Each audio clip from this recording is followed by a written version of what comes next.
Baik, bertemu kembali dalam Buletin Awani Khas. Kami masih lagi memberi tumpuan berkenaan dengan perjalanan akhir Tun Abdul Taib Mahmud dan sudah tentu banyak perkara yang boleh kita telitikan. Sejak pagi tadi kita mendapatkan beberapa pemimpin Timbalan Perdana Menteri Datuk Seri Fadilah, ada juga penganalisis politik dan juga mengulas pelbagai perkara. Dan untuk waktu ini kita nak mendapatkan Datuk Seri Syafiq Abdal yang difahamkan telah pun berada di talian, yang merupakan ahli Parlimen Sempurna dan juga bekas Ketua Menteri Sabah. Datuk Seri Syafiq, terima kasih sudi bersama dengan Astro Awani untuk waktu ini.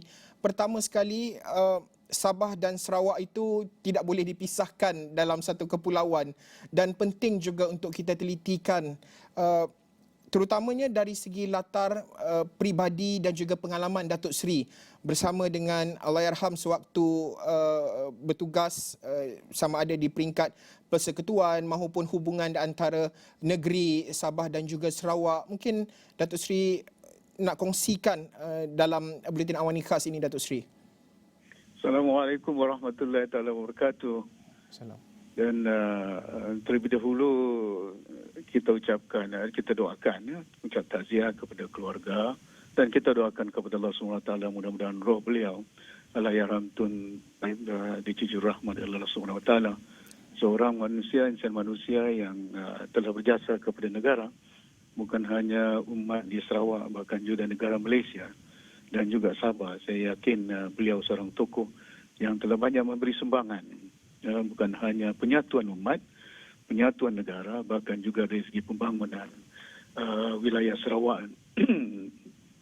Dan saya berpengalaman sebagai bukan hanya Menteri Pusat, beliau pernah menjadi Menteri Pertahanan, beliau pernah menjadi Menteri Penerangan. Saya di Penerangan Situs Parlimen, saya Timbalan Menteri Pertahanan, dan selepas itu Ketua Menteri Sarawak, dan sebelum itu kita dalam Barisan Nasional. Dan kita tahu dan sedar bahawa pengalaman saya bersama beliau masa saya Menteri Luar Bandar sebenarnya amat mendalam.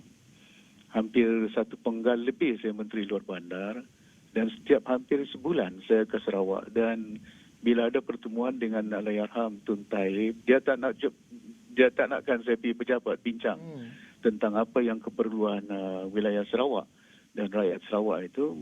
Beliau nyatakan datang ke rumah, we have lunch. Dan di situ saya having lunch almost 2 jam, sejam lebih setiap sesi pertemuan saya dengan Allahyarham Tun, dan membincangkan tentang perincian bagaimana keperluan Sarawak sama ada dari segi kemudahan jalan raya, kemudahan bekalan air, kemudahan bekalan elektrik. Ini di antara pokok ya yang kita sedar sebagai anak muda waktu itu ya, dalam gelanggang pemerintahan negara. Dan dia maklumkan, Syafiq, kos untuk belanja di Sarawak ni jauh tinggi. Dia cakap daripada Semenanjung. You Menteri Semenanjung.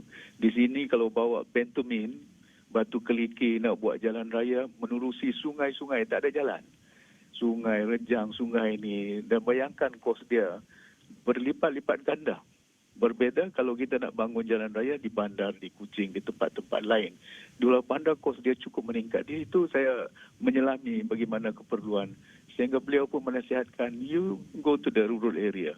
Tidur ke rumah panjang. Dan saya tidur rumah panjang pun. Dan di situ saya bergaul dengan beberapa orang Iban di Lepuk Hantu, di Limbang, di Lawas.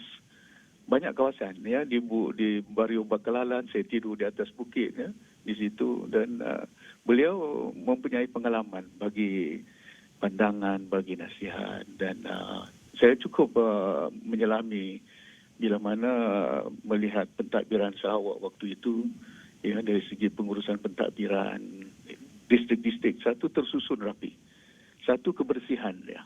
Pasal apa? Saya dapati bahawa saya berpengalaman di antara tokoh-tokoh yang beliau susun atur menjadi pimpinan, sebahagian besar mempunyai pengalaman dari segi pentadbiran daerah, pentadbiran negeri. Ada bekas governor, ada bekas residen, ada bekas pegawai daerah, ada bekas pegawai kanan kerajaan yang mempunyai pengalaman. Maka dengan itu saya dapati bahawa itu di antara formula yang kita dapat lihat bahawa Sarawak itu jauh dari segi tersusun rapi keadaan pengurusan pentadbiran dia. Dan seringkali bila saya bicara tentang politik negara Malaysia, dia katakan, we have to work together. We have to make sure that the country is the unity is there, ya. Dan jaga rakyat-rakyat Malaysia juga di Sabah, dia cakap, nasihatkan. Ya. Ya. Datuk Seri, kalau kita nak melihat dari segi sebagai contoh dalam latar politik, ya, mungkin ada nasihat dan juga titipan banyak belajar. Kalau tadi awal pagi tadi saya ada menemu bual Datuk Seri Fadilah Yusof menyatakan bahawa beliau banyak belajar dengan Tun Abdul Taib sewaktu Tun Abdul Taib memimpin parti dan juga dalam gabungan Barisan Nasional dan sebagainya sebelum ini. Mungkin Datuk Seri sendiri mungkin ada pengalaman dari sudut kepimpinan, belajar bagaimana sifat, mungkin ada sifat karakter tertentu Allahyarham yang boleh dipelajari terutamanya dari segi pembangunan dan juga kepimpinan berlatarkan politik ini, Datuk Seri. Sebenarnya kalau kita lihat di antara nilai yang saya lihat dari segi ketokohan beliau, dari segi keikhlasan dia, sincerity, dari segi bagaimana memimpin. Bukan mudah seorang Melayu yang boleh memimpin satu tempat Sarawak yang berbagai anutan agama. Orang Ibannya ada, orang Melanaunya ada, orang Bidayuhnya ada, ya, dan dia boleh menyatukan itu. Dan saya masih ingat rakan saya yang selalu bersama saya kalau saya datang ke Sarawak, Tan Sri Ahmad Jabu. Dia mengiring saya ke satu tempat, guiding me, this is the place we want to go, this is the place. Dan saya nampak dari segi pertemuan saya dengan Tun Taib bila bincang tentang pembangunan bagi dengan orang-orang Iban di sini. Di Kapit, buat jalan, buat ini bekalan elektrik di sini, kemudahan. Laluan kadang-kadang itu forest reserve, dia beritahu, don't worry, we facilitate. Permudahkan. Dan that is dari segi kita katakan bahawa beliau seorang tokoh yang melihat cita rasa rakyat di peringkat akar umbi itu diselaminya. Dan di samping itu bukan hanya dari segi kepimpinan. Saya masih ingat contohnya di peringkat pusat, Leo Mogi, Abang Abu Bakar, Ujang Ulis, semuanya ini bekas tokoh-tokoh yang di peringkat pusat, ya, beliau dedahkan untuk memimpin bersama. Dan di samping itu di peringkat negeri Sarawak pun kita dapat melihat regrooming, regenerations of leadership, ya, bukan hanya Abang Jo, Abang Tengah, Fadilah. Di antara tokoh yang beliau susun atur dengan baik untuk pastikan bahawa mereka ini kan timbul menjadi seorang pemimpin. Dan penyatuan parti itu cukup penting. Sehingga PBB sebagai sebuah parti semenjak daripada merdeka, satu parti yang berbagai bangsa dapat menyatukan umat di situ yang banyak kaum berbagai anggota agama dia. Dan one of the nilai yang saya lihat dia bukan hanya dari segi keikhlasan beliau, kesetokohan beliau, dan beliau mempunyai pengalaman bukan hanya di peringkat pusat sebagai Menteri Pertahanan, sebagai Menteri Penerangan. Lepas itu balik ke Sarawak sebagai Ketua Menteri. Lepas itu jadi Perdana Governor pun. Dan tidak ramai insan manusia yang mempunyai pengalaman pendedahan seumpama itu. Itu penting. Pasal itu bila saya bertemu dengan beliau masa makan tengah hari itu, saya menyelami bagaimana, banyak bertanya dan dia banyak menyatakan nasihat bagi pandangan. This what should be done, this what is needed. Dan itu di antara nilai-nilai saya ingat sehinggakan masyarakat kaum lain dapat disatukan di peringkat negeri Sarawak. Pasal saya pun ada menantu orang Sarawak, ada cucu orang, 3 orang Melanau. Melanau Cina dari Sarawak tu. Jadi melihat dari segi apa yang kita lihat hari ini, landasan, ya, foundations that has been built by him, not only in terms of having a strong party, PBB, uniting the people yang ada di situ. Dan waktu itu pun beliau faham dan tahu dan dia maklumkan dengan, saya ingat bukan hanya Tun Razaknya, Perdana Menteri masa Tunku, masa Tun Husinon, masa Tun Dr. Mahathir Mohamad. Is a cordial kind of relationship di antara pemimpin pusat dengan pemimpin negeri Sarawak itu cukup baik, ya, diyakini oleh pimpinan pusat. Sehingga kalau kita melihat waktu itu tidak ada UMNO pun di Sarawak. Tidak ada parti-parti dari Semenanjung pun. Dan itu yang beliau lihat bahawa this is what should be done di peringkat Sarawak. Meyakinkan supaya bila seorang pemimpin yang kuat di Sarawak itu membantu negara, membantu umat pada keseluruhannya. Hubungan itu perlu dieratkan. Dan itu di antara nilai yang saya lihat kepada Tun Taib, ya, tidak pernah putus. No, we must link with them. Ya. We must make sure that don't neglect the rural people. Datuk Seri, faham Datuk Seri kesuntukan masa, tapi saya perlukan sedikit soalan ini harus saya tanyakan kepada Datuk Seri.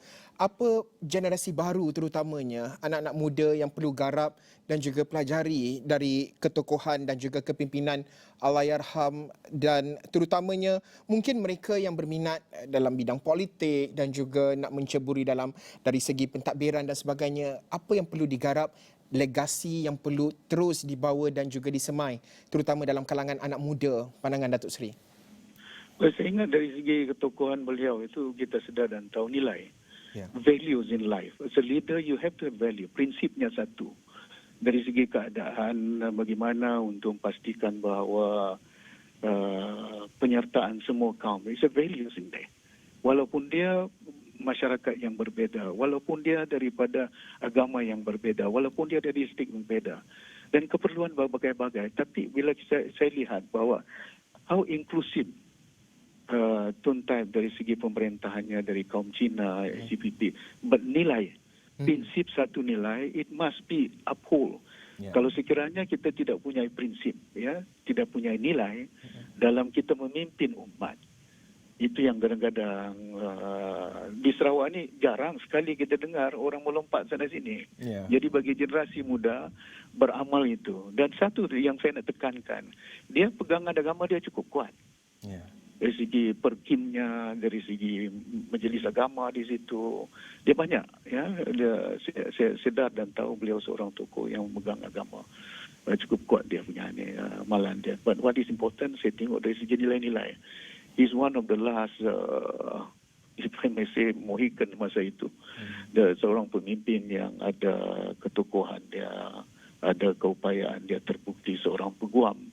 Dan seorang negarawan, saya boleh katakan, yang telah banyak memberi sumbangan kepada negara kita dan menjadi contoh kepada generasi muda how leaders yang ada pada hari ini harus melihat dari segi sumbangan mereka yang mempunyai prinsip, yang mempunyai moral. Tidak ada batasan dia. Yang saya nampak, there must be a red line there. Dia katakan yang ni tak boleh, Syafiq, yang ni tak boleh, jangan. Dia nasihat.